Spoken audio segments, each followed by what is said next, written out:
Last week, I shared that the average selling price of a home in Kingston in January 2024 was $566,000.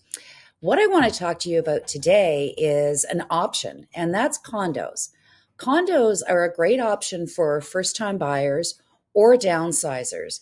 What they offer is a lower price point to get into the market and less maintenance. You're not worrying about shoveling a driveway, mowing a lawn. You've got your unit, and the common spaces and the outdoor spaces are taken care of by the condo co op. Let's take a look at what the average selling price of a condo in Kingston was in January. So it was $470,000, $100,000 less than the average selling price of a home.